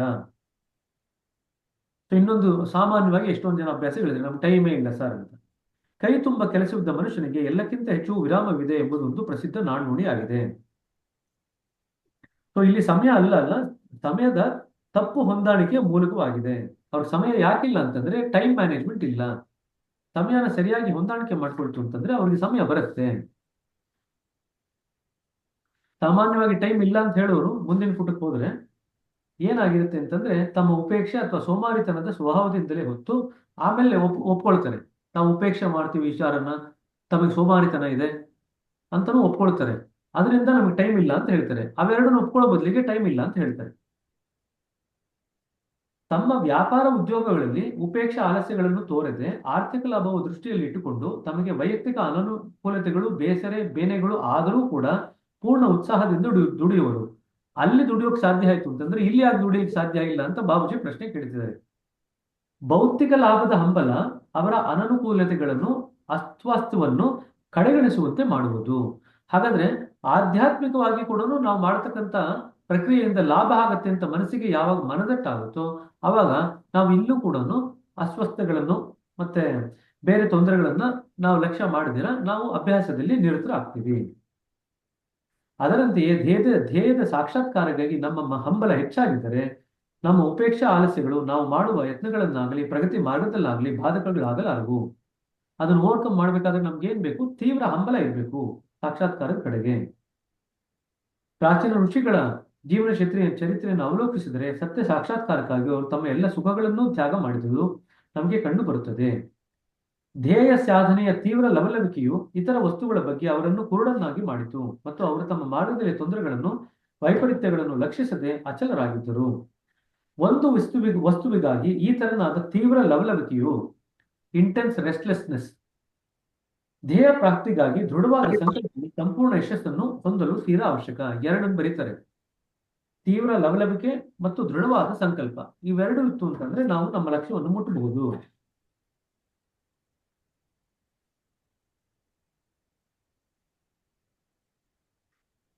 ಜನರು ಸಾಧಾರಣವಾಗಿ ಸಂದೇಹದಿಂದಲೇ ದೇವರ ಕಡೆಗೆ ಹೋಗುವರು. ದೃಢ ಸಂಕಲ್ಪದಿಂದ ಮತ್ತೆ ಲವಲವಿಕೆಯಿಂದ ದೇವರ ಕಡೆ ಹೋಗಲ್ಲ, ಸಂದೇಹದಿಂದ ಹೋಗ್ತಾರೆ. They doubt. ಪ್ರಥಮ ಸೋಪಾನದಲ್ಲಿಯೇ ಕೈಗೊಳ್ಳಲಾದ ದೃಢ ಸಂಕಲ್ಪವು ಕೊನೆಯವರೆಗೂ ಇರಿಸಿಕೊಂಡು ಪೂರ್ಣ ಯಶಸ್ಸು ದೊರೆಯದಿರದು. ಮನುಷ್ಯನು ದೃಢವಾದ ಮನಸ್ಸಿಂದ ಈ ಕ್ಷೇತ್ರದಲ್ಲಿ ಕಾರ್ಯವಿಟ್ಟರೆ ಅರ್ಧ ದಾರಿಯನ್ನು ಕ್ರಮಿಸಿದಂತೆಯೇ ಸರಿ. ನಮ್ಮ ದೃಢ ಸಂಕಲ್ಪವು ಕಾರ್ಯ ಸಾಧನೆಗಾಗಿ ಅಜ್ಞಾತ ಮೂಲಗಳಿಂದ ತಾನಾಗಿಯೇ ಶಕ್ತಿಯನ್ನು ಪಡೆದುಕೊಂಡು ಶಕ್ಯಗೊಳ್ಳುವುದು. ದೃಢ ಸಂಕಲ್ಪದ ಬಗ್ಗೆ ತುಂಬಾ ಇಂಟೆನ್ಸ್ ರೆಸ್ಟ್ಲೆಸ್ನೆಸ್, ಫರ್ಮ್ ವಿಲ್ ದೃಢ ಸಂಕಲ್ಪ ಮತ್ತೆ ಇಂಟೆನ್ಸ್ ರೆಸ್ಟ್ಲೆಸ್ನೆಸ್, ತೀವ್ರವಾದಂತ ಲವಲವಿಕೆ, ಇದೆರಡೂ ಕೂಡ ನಮಗೆ ಆಧ್ಯಾತ್ಮಿಕ ಪ್ರಯೋಗಕ್ಕೆ ಅತ್ಯಂತ ಮೂಲವಾಗಿ ಬೇಕಿರತಕ್ಕಂಥದ್ದು ಅಂತ ಬರೀತಾರೆ ಇದರಲ್ಲಿ. ವಸ್ತುವನ್ನು ಪಡೆಯಲು ಅನುದಿನವೂ ಅಧಿಕವಾಗುವ ತಳಮಳವಾಗಲಿ, ಆತುರದಿಂದ ಕೂಡಿದ ಸ್ಥಿರ ಸಂಕಲ್ಪವಾಗಲಿ ನಮ್ಮ ಪ್ರಯತ್ನಗಳ ಬಲವನ್ನು ಹೆಚ್ಚಿಸುವುದರಿಂದ ನಮಗೆ ಅದೇ ವಸ್ತುವಿನ ಸತತವಾದ ಸಂಬಂಧವು ಉಳಿದು ನಮ್ಮ ಆಧ್ಯಾತ್ಮಿಕ ಸುಸ್ಥಿತಿ ಪ್ರಗತಿಗಳಿಗೆ ಸಹಾಯವಾಗುವ ಪ್ರತಿಯೊಂದು ಸೂಚನೆಯನ್ನು ನಾವು ಗ್ರಹಿಸುತ್ತಾ ಹೋಗುತ್ತೇವೆ. ಯಾವಾಗ ನಮ್ಮ ಮನಸ್ಸು ಗುರಿಯೆಡೆಗೆ ನೆಟ್ಕೊಂಡ್ಬಿಡುತ್ತೋ ಅವಾಗ ಹಾರ್ಟ್ ಕೂಡ ಕೋಆಪರೇಟ್ ಮಾಡ್ಲಿಕ್ಕೆ ಶುರು ಮಾಡುತ್ತೆ. ಹಾರ್ಟ್ ಕೂಡ ಸೂಚನೆಗಳನ್ನು ಕೊಡ್ಲಿಕ್ಕೆ ಶುರು ಮಾಡುತ್ತೆ. ಇದು ಮಾಡಿದ್ರೆ ಸರಿ ಇದೆ, ಇದನ್ನ ಮಾಡೋದು ಅನವಶ್ಯಕವಾಗಿದೆ, ಇದನ್ನ ಬಿಟ್ಬಿಡು. ಹಾಗಾಗಿ ಕೆಲಸ ಮಾಡ್ಬೇಕಾ ಮಾಡಬಾರ್ದಾ, ಮಾಡಿದ್ರೆ ಎಷ್ಟು ಮಾಡ್ಬೇಕು ಎಷ್ಟು ಮಾಡಬಾರ್ದು, ಹೇಗೆ ಮಾಡ್ಬೇಕು, ಇವೆಲ್ಲ ಸೂಚನೆಗಳು ನಮಗೆ ಒಳಗಿಂದನೇ ಬರ್ಲಿಕ್ಕೆ ಶುರು ಆಗುತ್ತೆ ಹೃದಯದಿಂದ. ಒಂದು ವಸ್ತುವಿನ ತೀವ್ರ ಬಯಕೆಯು ಸಹಜವಾಗಿಯೇ ಅದರ ಬಗ್ಗೆ ಅಸ್ವಸ್ಥತೆಯನ್ನು ಉಂಟು ಮಾಡುವುದು ಮತ್ತು ಇಷ್ಟ ಪದಾರ್ಥವನ್ನು ಪಡೆಯುವವರೆಗೆ ನಮಗೆ ಶಾಂತಿಯು ದೊರಕುವುದಿಲ್ಲ. ಆದುದರಿಂದ ಅದು ಬಹಳ ಅಗತ್ಯವಾಗಿದ್ದು ಶಕ್ಯವಿದ್ದ ಸಾಧನಗಳ ಮೂಲಕ ಅದನ್ನು ಬೆಳೆಸಿಕೊಳ್ಳಬೇಕು. ಸೊ ಬಾಬುಜಿ ಏನ್ ಬರೀತಿದ್ದಾರೆ, ಎಲ್ಲರೂ ಶಾಂತಿ ಶಾಂತಿ ಅಂತ ಬೇಕು ಅಂತ ಹೇಳ್ತಾರೆ. ಬಾಬುಜಿ ಏನ್ ಹೇಳ್ತಿದ್ದಾರೆ, ತೀವ್ರವಾದ ಹಂಬಲ ಬೆಳೆಸ್ಕೊಳ್ರಿ, ತೀವ್ರವಾದಂತ ಲವಲವಿಕೆ ಬೆಳೆಸ್ಕೊಳ್ರಿ ಅಂತ ಹೇಳ್ತಾ ಇದ್ದಾರೆ. ಆ ತೀವ್ರವಾದಂತ ಹಂಬಲ ಅಥವಾ ಲವಲವಿಕೆ ಇಲ್ಲದೆ ಇದ್ರೆ ನಾವು ಗುರಿಯನ್ನು ಮುಟ್ಲಿಕ್ಕೆ ಆಗಲ್ಲ. ಆದ್ರೆ ಇವಾಗ ನೋಡಿ ನೆಕ್ಸ್ಟ್ ಪ್ಯಾರಾಗ್ರಾಫ್, ನೆಕ್ಸ್ಟ್ ಲೈನ್ ಅಲ್ಲಿ ಏನ್ ಬರೀತಾರೆ, ಈ ರೀತಿಯಿಂದ ಉಂಟಾದ ಆ ತೀವ್ರ ಲವಲವಿಕೆ ಮತ್ತು ಹಂಬಲದಿಂದ ಉಂಟಾದ ಅಶಾಂತಿಯು ಬೇರೆ ಗುಣವುಳ್ಳದ್ದಾಗಿರುತ್ತದೆ. ನಾವು ಜಗತ್ತಿನಲ್ಲಿ ಯಾವುದೋ ವಸ್ತು ಸಿಗ್ತಿಲ್ಲ ಅಂತ ಅಶಾಂತರಾಗ್ತೀವಿ. ಭಗವಂತ ಸಿಗ್ತಿಲ್ಲ ಅಂತ ನಾವು ಅಶಾಂತರ ಆಯ್ತು ಅಂತಂದ್ರೆ ಎರಡಕ್ಕೂ ಕೂಡ, ಎರಡು ಅಶಾಂತಿ ಆಗಿದ್ರು ಕೂಡ ಎರಡಕ್ಕೂ ಬೇರೆ ಬೇರೆ ಗುಣಗಳು ಉಂಟು. ಭಗವಂತನ ಸಾಕ್ಷಾತ್ಕಾರ ಆಗಿಲ್ಲ ಅಂತ ನಾವು ಅಶಾಂತರಾದ್ರೆ ಅದು ಸೂಕ್ಷ್ಮತರವೂ ಆನಂದದಾಯಕವೂ ಆಗಿರುತ್ತದೆ. ಆ ಅಶಾಂತಿಯಲ್ಲಿ ಯಾವುದೋ ಒಂದು ರೀತಿಯಾದಂತಹ ಸೂಕ್ಷ್ಮತೆ ಇರುತ್ತೆ, ಆನಂದ ಇರುತ್ತೆ. ದೈವಿ ಪ್ರವಾಹವು ನಮ್ಮ ಹೃದಯದೊಳಗೆ ಹರಿದು ಬರುವಂತೆ ಅದು ದಾರಿ ಮಾಡಿಕೊಟ್ಟು ದೇವರ ರಾಜ್ಯದ ಕಡೆಗೆ ನಮ್ಮ ಮಾರ್ಗವನ್ನು ಸುಗಮಗೊಳಿಸುತ್ತದೆ. ಅಂದ್ರೆ ಭಗವಂತನಿಗೆ ಹಂಬಲ ಪಟ್ರೆ ಇದಾಗತ್ತೆ, ಲೌಕಿಕ ವಸ್ತುಗಳಿಗೆ ಹಂಬಲ ಪಟ್ರೆ ಬೇರೆ ಏನೂ ಆಗತ್ತೆ. ಒಬ್ಬ ಮನುಷ್ಯನನ್ನು ನೀವು ನೀರೊಳಗೆ ಮುಳುಗಿಸಿದರೆ ನೀವು ಹಿಡಿತದಿಂದ ಪಾರಾಗಲು ಅವನನ್ನು ಶಕ್ತಿ ಮೀರಿ ಪ್ರಯತ್ನಿಸುವನು. ಏಕೆಂದರೆ ನೀರಿನೊಳಗಿನಿಂದ ಕೂಡಲೇ ಹೊರಗೆ ಬರಬೇಕೆಂಬ ಆತುರತೆಯು ಆತನ ಪ್ರಯತ್ನದ ಬಲವನ್ನು ಹೆಚ್ಚಿಸುವುದು ಹಾಗೂ ಆತನು ನೀರೊಳಗಿನಿಂದ ಹೊರಗೆ ಬರುವವರೆಗೆ ವಿಶ್ರಮಿಸಲಾರ. ಅದರಂತೆ ಗುರಿಯನ್ನು ಒಮ್ಮೆಲೇ ಮುಟ್ಟಬೇಕೆಂಬ ಅತಿರೇಕದ ಆತುರವು ಸಾಕ್ಷಾತ್ಕಾರದ ಮಾರ್ಗದಲ್ಲಿ ನಮ್ಮ ನಡೆಯನ್ನು ತೀವ್ರಗೊಳಿಸಿ ಅತ್ಯಲ್ಪ ವೇಳೆಯಲ್ಲಿಯೇ ಯಶಸ್ಸನ್ನು ಸುಲಭವಾಗಿ ನಿಶ್ಚಿತಗೊಳಿಸುವುದು. ಸೊ ತೀವ್ರವಾದಂತ ಹಂಬಲ, ಅತಿರೇಕವಾದಂತ ಹಂಬಲ, ಶೀಘ್ರವಾದ ಯಶಸ್ಸಿಗೆ ಅದೇ ಅತಿ ಸುಲಭವೂ ಶಕ್ತವೂ ಆದ ಸಾಧನವಾಗಿದೆ. ಸೊ ಇದನ್ನ ಕೇಳ್ಬೋದು, ಶೀಘ್ರವಾದ ಯಶಸ್ಸಿಗೆ ಯಾವುದು ಸಾಧನ ಅಂತಂದ್ರೆ ಅತಿರೇಕದ ಆತುರ ಮತ್ತೆ ಹಂಬಲ. ದೃಢ ಸಂಕಲ್ಪ, ಅತಿರೇಕದ ಆತುರತೆ ಮತ್ತೆ ಹಂಬಲ, ತೀವ್ರವಾದಂತ ಹಂಬಲ. ನಮ್ಮ ಜೊತೆಗಾರರು ಅನೇಕ ಸಲ ಇಂಥ ಅಶಾಂತಿಯನ್ನು ತಮ್ಮಲ್ಲಿ ಉಂಟು ಮಾಡಿಕೊಳ್ಳುವ ಬಗೆಯನ್ನು ಕುರಿತು ನನ್ನನ್ನು ಕೇಳಿದ್ದಾರೆ. ಅವರಿಗೆ ನಾನು ಹೇಳುವುದೇನೆಂದರೆ, ಬೇಕಾದ ವಸ್ತುವಿಗಾಗಿ ಬಲವಾದ ಪ್ರೀತಿಯು ಅವರನ್ನು ತಾನಾಗಿ ಅದರೆಡೆಗೆ ಒಳೆಯುವುದು. ತೀವ್ರವಾದ ಹಂಬಲ ಇದ್ರೆ ಏನಾಗುತ್ತೆ, ಪ್ರೀತಿ ಬರುತ್ತೆ. ಅದನ್ನ ಈಗ ಸಾಮಾನ್ಯವಾಗಿ ಪ್ರೀತಿ ಬಗ್ಗೆ ಹೇಳ್ತಿದ್ದಾರೆ ಬಾಬುಜಿ. ಯಾವ ವಸ್ತುವನ್ನು ನಾವು ಪ್ರೀತಿಸ್ತೀವೋ ಅಥವಾ ಪ್ರೇಮಿಸ್ತೀವೋ ಆ ವಸ್ತುವನ್ನ ನಾವು ಪದೇ ಪದೇ ನೆನಪಿಸ್ಕೊಳ್ತೀವಿ. ಈಗ ಬಾಬುಜಿ ಏನ್ ಹೇಳ್ತಾರೆ, ಅದನ್ನ ಉಲ್ಟಾ ಮಾಡಿ ಅಂತ ಹೇಳ್ತಿದ್ದಾರೆ. ಯಾವ ವಸ್ತುವನ್ನು ನಾವು ಪದೇ ಪದೇ ನಾವು ನೆನೆಸ್ಕೊಳ್ತೀವೋ ಅದನ್ನ ಪ್ರೀತಿ ಮಾಡ್ಲಿಕ್ಕೆ ಶುರು ಮಾಡ್ತೀವಿ. ಭಗವಂತನ ಪ್ರೀತಿ ಮಾಡ್ಬೇಕು ಅಂದ್ರೆ ಏನ್ ಮಾಡ್ಬೇಕು, ಭಗವಂತನ ಪದೇ ಪದೇ ನೆನೆಸ್ಕೋಬೇಕು. ಕಾಲಕ್ರಮೇಣದಲ್ಲಿ ಭಗವಂತನ ಪ್ರೀತಿ ನಮ್ಮ ಹೃದಯದಲ್ಲಿ ತಾನಾಗೆ ಮೂಡುತ್ತೆ. ಇಲ್ಲಿ ಈ ಕ್ರಮವನ್ನು ವಿಪರ್ಯಸ್ತಗೊಳಿಸಬೇಕು ಅಂದ್ರೆ ಉಲ್ಟಾ ಮಾಡ್ಕೋಬೇಕು ಅಂತ. ಯಾವ್ದನ್ನು ಪ್ರೀತಿಸ್ತೀವೋ ಪ್ರೇಮಿಸ್ತೀವೋ ಅದ್ರ ಬಗ್ಗೆ ಸಾಕಷ್ಟು ಸಾತಿ ನಾವು ನೆನಪಿಸ್ಕೊಳ್ತೀವಿ. ಯಾವ್ದನ್ನು ಪದೇ ಪದೇ ನೆನಪಿಸ್ಕೊಳ್ತೀವೋ ಅದ್ರ ಬಗ್ಗೆ ಪ್ರೀತಿ ಮತ್ತು ಪ್ರೇಮ ಉಂಟಾಗುತ್ತೆ. ಸರಿನಾ? ನಾವು ದಿನದಲ್ಲಿ ಬಹುತೇಕ ವೇಳೆ ದೇವರನ್ನು ಬಾರಿ ಬಾರಿಗೆ ಸ್ಮರಿಸಿದರೆ ಆತನಲ್ಲಿ ತಾನಾಗಿಯೇ ನಮ್ಮ ಪ್ರೇಮವು ಬೆಳೆದು ಅದನ್ನು ಮನಪೂರ್ವಕ ಮುಂದುವರಿಸಿದರೆ ಆತನೊಂದಿಗೆ ತೀವ್ರ ಕೂಡಿಕೊಳ್ಳುವ ಹಂಬಲ ಉಂಟಾಗುವುದು. ಹಾಗಾದ್ರೆ ದೇವರ ಜೊತೆಗೆ ಪ್ರೇಮ ಬೆಳೆಸಲಿಕ್ಕೆ ಇನ್ನೊಂದು ದಾರಿ ಹೇಳ್ತಾ ಇದ್ದಾರೆ. ದೇವರೊಂದಿಗೆ ಪ್ರೇಮವನ್ನು ಬೆಳೆಸುವ ಇನ್ನೊಂದು ರೀತಿ ಎಂದರೆ ನಾಟಕದಲ್ಲಿ ಅಭಿನಯದಂತೆ ಪ್ರೇಮಿಯ ಪಾತ್ರವನ್ನು ಧರಿಸುವುದು. ಆದರದು ಸೂಕ್ಷ್ಮ ಸಾಧನಗಳನ್ನು ಅನುಸರಿಸಲು ಬಹುಮಟ್ಟಿಗೆ ಅಸಮರ್ಥರಾದವರಿಗೆ ಮಾತ್ರ. ಈ ಸಾಧನವು ಕೃತಕವಾದರೂ ನಿಮ್ಮನ್ನು ಬಲುಬೇಗ ಸತ್ಯದ ಕಡೆಗೆ ಒಯ್ಯುವುದು ಹಾಗೂ ನಿಜವಾದ ಪ್ರೇಮ ಭಾವನೆಗಳು ಆತುರತೆಯು ನಿಮ್ಮ ಹೃದಯವನ್ನು ತಳಮಳಗೊಳಿಸಲು ಆರಂಭಿಸುವುದು. ಸೊ 2 ರೀತಿ ಪ್ರೇಮ ಬೆಳೆಸ್ಕೋಬಹುದು ಅಂತ ಹೇಳ್ತಿದ್ದಾರೆ. ಪದೇ ಪದೇ ಭಗವಂತ ನೆನೆಸ್ಕೊಳ್ಳೋದು ಒಂದು, ಕೃತಕವಾಗಿ ನಾಟಕದಲ್ಲಿ ಭಗವಂತನ ಪ್ರೀತಿ ಮಾಡ್ತಾ ಇದ್ದೀನಿ, ಪ್ರೇಮ ಮಾಡ್ತಿದ್ದೀನಿ ಅಂತ ನಾಟಕ ಆಡೋದು ಒಂದು. ಕಾಲಕ್ರಮೇಣ ಆ ನಾಟಕನೇ ನಿಜವಾಗಿ ಪರಿಣಮಿಸುತ್ತೆ.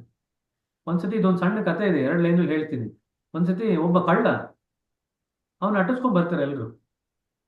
ಆ ಕಳ್ಳನ ಅಟ್ಟಿಸ್ಕೊಂಡ್ ಬಂತು ಅಂತಂದ್ರೆ ಏನ್ ಮಾಡ್ತಾನೆ, ದೇವಸ್ಥಾನಕ್ಕೆ ಹೋಗ್ತಾನೆ, ದೇವಸ್ಥಾನದಲ್ಲಿ ನುಗ್ತಾನೆ, ಅಲ್ಲಿ ಕಣ್ಣು ಮುಚ್ಕೊಂಡು ಕೂತ್ಕೊಳ್ತಾನೆ. ಕಣ್ಣು ಮುಚ್ಕೊಂಡು ಕೂತ್ಕೊಂಡಿದ ತಕ್ಷಣನೇ ಅಲ್ಲಿ ಬಂದಿರತಕ್ಕಂಥ ಭಕ್ತಾದಿರೆಲ್ಲ ಏನ್ ಮಾಡ್ತಾರೆ, ಓ ಇವ್ರು ಯಾರೋ ಸ್ವಾಮೀಜಿಗಳಿರ್ಬೇಕು, ಇಲ್ಲಿ ಬಂದು ಧ್ಯಾನ ಮಾಡ್ತಿದ್ದಾರೆ ಅಂತ ಹೇಳಿ ಅವ್ರ ಪಕ್ಕದಲ್ಲಿ ಕಾಯಿ ಹಣ್ಣು ಇಟ್ಟು ಹೋಗ್ತಾರೆ. ಒಂದು ಅರ್ಧ ಗಂಟೆ ಆದ್ಮೇಲೆ ಕಣ್ಣು ತೆಗಿತಾನೆ. ಕಣ್ಣು ತೆಗೆದ್ರೆ ಅಕ್ಕಪಕ್ಕದಲ್ಲಿ ಎಲ್ಲ ಕಾಯಿ ಹಣ್ಣು ಎಲ್ಲ ಇರುತ್ತೆ. ಅವನು ಕಳ್ಳ ಯೋಚನೆ ಮಾಡ್ತಾನೆ, ನಾನು ಇದಕ್ಕೋಸ್ಕರನೇ ಇಷ್ಟೊಂದೆಲ್ಲ ಕಳ್ತನ ಮಾಡ್ತಾ ಇದ್ದೆ, ಸುಮ್ಮನೆ ಕೂತ್ಕೊಂಡು ಕಣ್ಣು ಮುಚ್ಕೊಳ್ಳೋದ್ರಿಂದನೇ ಕಾಯಿ ಹಣ್ಣು ಬರದಾಯ್ತು, ಅದನ್ನ ಕಳ್ತನ ಯಾಕೆ ಮಾಡಬೇಕು ಅಂತ ಕಳ್ತನ ಮಾಡದೆ ಬಿಟ್ಬಿಡ್ತಾನೆ. ಅರ್ಥ ಆಯ್ತು? ಅಂದ್ರೆ ಅವನೇನ್ ಅನ್ಕೊಳ್ತಾನೆ, ಸುಮ್ಮನೆ ಕಣ್ಣು ಮುಚ್ಕೊಂಡು ಕೂತ್ಕೊಂಡು ನಾನು ಧ್ಯಾನಸ್ಥನಾಗಿದ್ದೀನಿ ಅಂತ ಜನ ಭಾವನೆ ಮಾಡ್ತಿದ್ದಲ್ಲ, ಅದನ್ನೇ ನಿಜಗೊಳಿಸಿದ್ರೆ ಮಾಡ್ಬೋದಲ್ಲ. ಅದು ನಾನು ಇವಾಗ ಕೃತಕವಾಗಿ ಮಾಡಿದೆ, ಅದನ್ನ ನಿಜ ಮಾಡಿದ್ರೆ ಇನ್ನೂ ಒಳ್ಳೇದಾಗತ್ತಲ್ಲ ಅಂತ ಹೇಳಿ ಅವನ ನಿಜ ಮಾಡ್ಕೊಳ್ಳಿಕ್ಕೆ ಪ್ರಯತ್ನ ಪಡ್ತಾನೆ. ಅದೇ ಎಕ್ಸಾಂಪಲ್ ಇಲ್ಲಿ ಬಾಬೂಜಿ ಅವರು ಬರೆದಿರೋದು. ಇಲ್ಲಿ ಪ್ರೇಮಿ ಅಂತ ಬರೆದಿದ್ದಾರೆ, ನಾನು ಬೇರೆ ಉದಾಹರಣೆ ಹೇಳಿದೆ. ಕೃತಕವಾಗಿ ಮಾಡ್ತಕ್ಕಂಥದ್ದು, ರಾಮಶಾಸ್ತ್ರಿ ಅವರು ಬ್ರದರ್ ಏನ್ ಹೇಳ್ತಾರೆ ಅಂದ್ರೆ, ರಾತ್ರಿ ಪ್ರೇಯರ್ ಟೈಮಲ್ಲಿ ಅಳು ಬರಲ್ಲ ಅಂತಂದ್ರೆ ಕೃತಕವಾಗಿ ಅಳ್ರಿ ಅಂತ ಹೇಳ್ತಾರೆ. ಹತ್ತು ಅಭ್ಯಾಸ ಆಯ್ತು ಅಂತಂದ್ರೆ ಸಹಜವಾದಂತಹದ್ದು ಅಳು ತಾನಾಗಿಯೇ ಬರುತ್ತೆ. ಆಮೇಲೆ ಮೊದಲು ಕೃತಕವಾಗಿ ಸೃಷ್ಟಿ ಮಾಡಿಕೊಳ್ಳ್ರಿ, ಆಗುತ್ತೆ, ಅದು ಸ್ವಭಾವತಃ ಆಗುತ್ತೆ ಅಂತ. ಇದನ್ನೇ ಬಾಬೂಜಿ ಅವರು ಬರೀತಾರೆ. ಸರಿನಾ? ಸೊ ಈ ಪುಟ ಮುಗಿಸ್ಬಿಡೋಣ, 47 ಮುಗಿಸಿ. ಇನ್ಫ್ಯಾಕ್ಟ್ 48, 49, 50 ಇನ್ನೊಂದು 2 ಪುಟ ಇದೆ ಅಷ್ಟೇ ಈ ಚಾಪ್ಟರ್. ಅದಾದ್ಮೇಲೆ 47ರಲ್ಲಿ ಲಾಸ್ಟ್ ಸೆಂಟೆನ್ಸ್ ಒಂದು ಬರ್ತಾ ಇದೆ, ಲಾಸ್ಟ್ ಪ್ಯಾರದ್ದು. ಆಧ್ಯಾತ್ಮಿಕ ಸಾಧನೆಯಲ್ಲಿ ತೊಡಗಿದ ಮನುಷ್ಯನನ್ನು ಸರಿಯಾಗಿ ರೂಪಿಸುವ ಒಂದು ಅವಶ್ಯಕ ಅಂಶವೆಂದರೆ ಡ್ಯಾಶ್ ಮಿತತ್ವ. ಮಿತತ್ವ.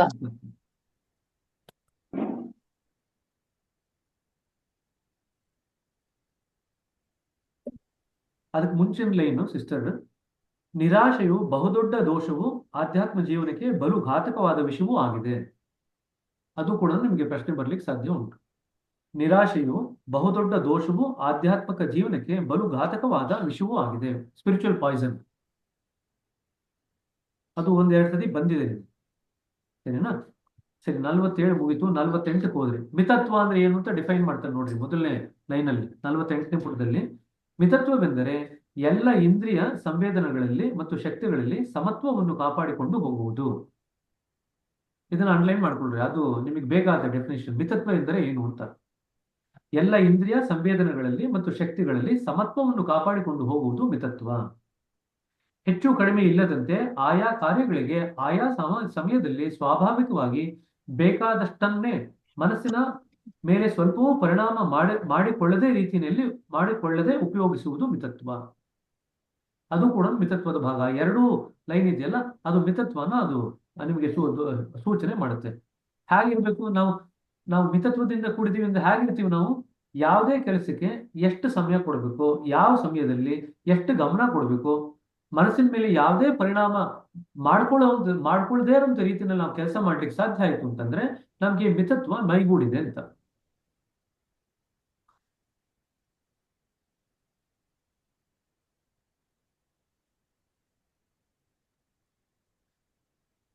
ಇಂದು ಸಾಮಾನ್ಯವಾಗಿ ಎಲ್ಲಾ ಸಂಗತಿಗಳಲ್ಲಿಯೂ ಸಮತ್ವವು ಭಂಗವಾಗುವುದು ಕಂಡು ಬರುತ್ತದೆ.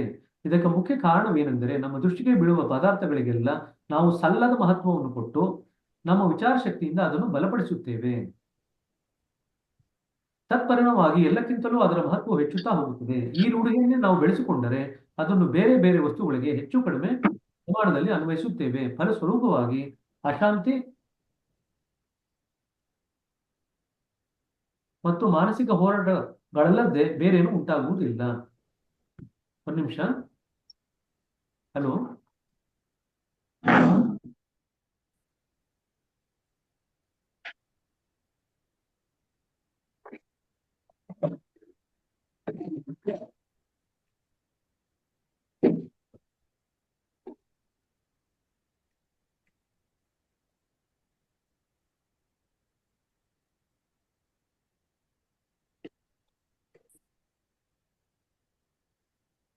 ಹಾ ನೋಡಿಲ್ಪ ನಾ ಹೋಗಿಲ್ಲ. ಟ್ರಿಪ್ಪಿಗೆ ಬಾ ಅಂದ್ರೆ ಹೋದು, ಏನ್ ಟ್ರಿಪ್ ಐತಿ ಬಾ ಅಂದ್ರೆ ಹೋಗೋದಾಗಿಲ್ಲ. ಏನೋ ಸರ್ವಿಸ್ ವಾರ್ ಹರಿದೈತಿ.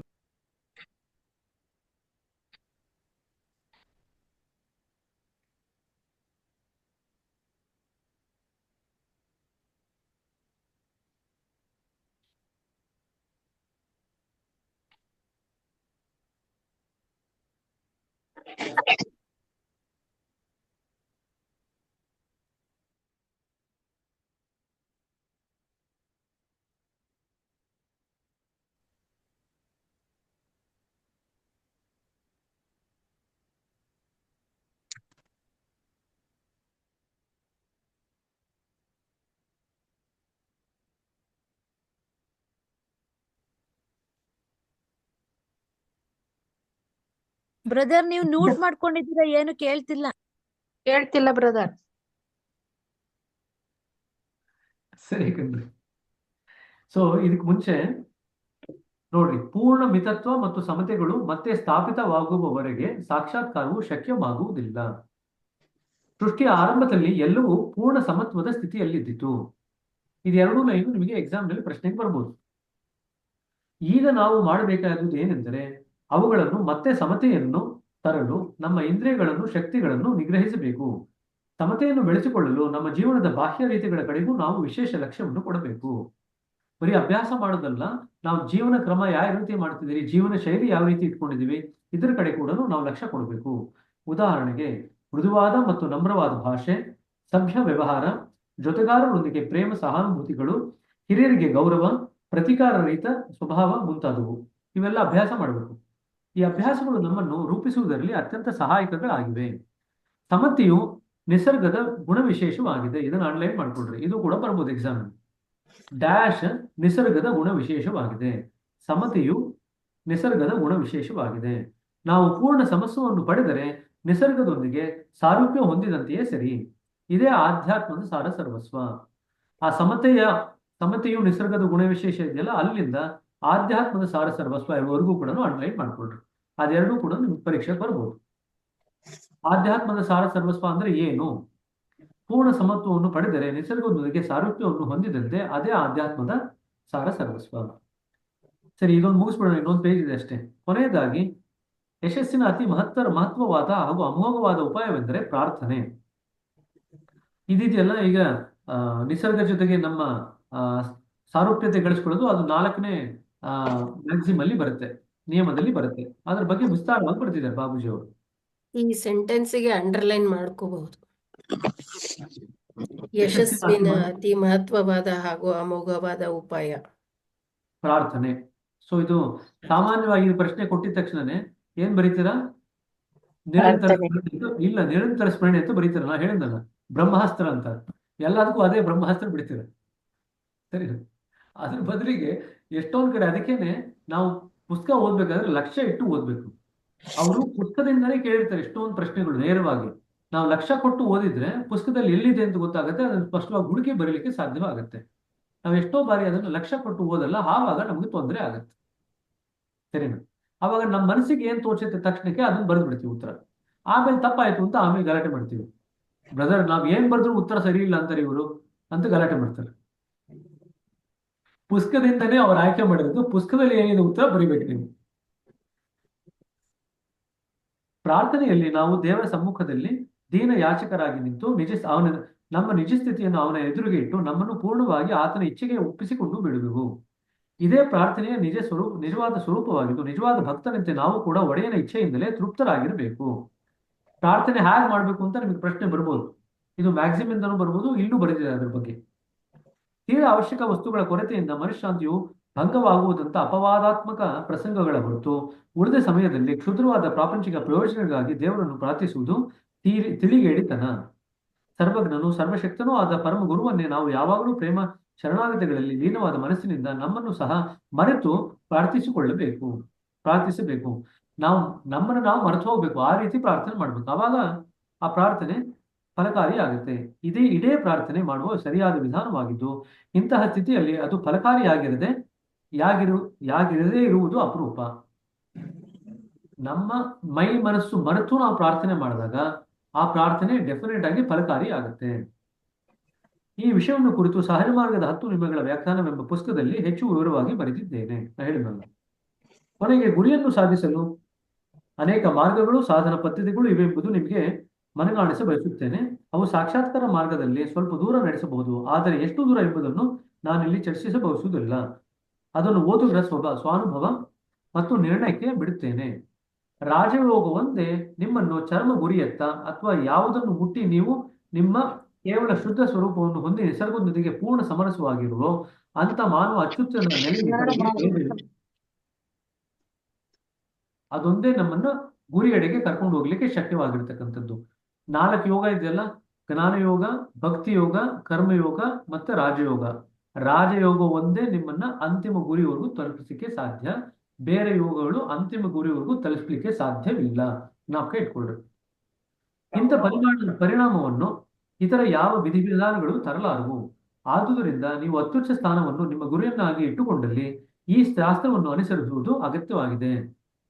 ಇದು ಯಾವ ಶಾಸ್ತ್ರ? ಬ್ರಹ್ಮವಿದ್ಯಾ ಶಾಸ್ತ್ರ. ಇದು ನಿಜವಾಗಿಯೂ ಯೋಗ್ಯನಾದ ಮಾರ್ಗದರ್ಶಿಯ ಸಹಾಯ ಆಶ್ರಯಗಳಂತೂ ಅವಶ್ಯಕವಾದ ಮತ್ತು ಇಂದಿನ ಕಾಲದಲ್ಲಿ ಬಹುಕೊಟ್ಟಿನ ಸಮಸ್ಯೆ ಎನಿಸುವ ಸಂಗತಿಗಳಾಗಿವೆ. ಆದರೆ ನಿಜವಾದ ಮುಮುಕ್ಷುವಿಗೆ ಆತನು ದೊರೆಯದೇ ಇರಲಾರೆಂದು ಭರವಸೆಯನ್ನು ನೀಡಬಲ್ಲೆ. ಸೊ ಈಗ ಗುರುವಿನ ಅಗತ್ಯದ ಬಗ್ಗೆ ಮಾತಾಡ್ತಿದ್ರೆ ಮುಂದಿನ ಚಾಪ್ಟರ್ ಗುರುವಿನ ಬಗ್ಗೆ ಶುರು ಮಾಡ್ತಾರೆ. ಸರಿನಾ?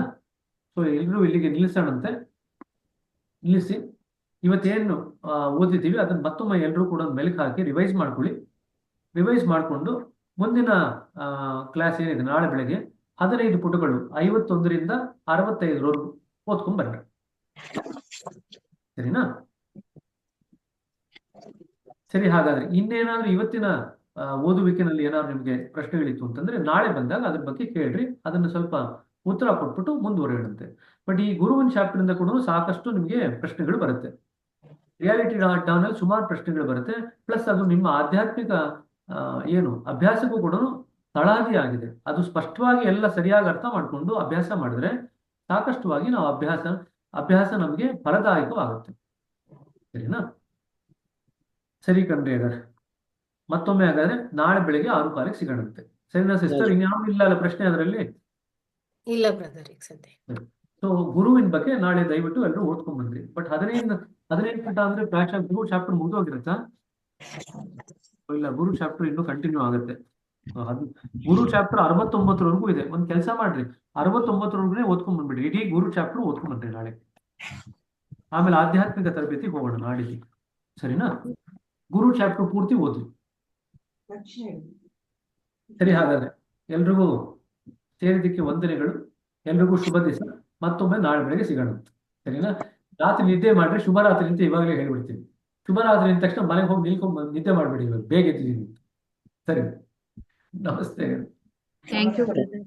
Thank you brother. Thank you brother.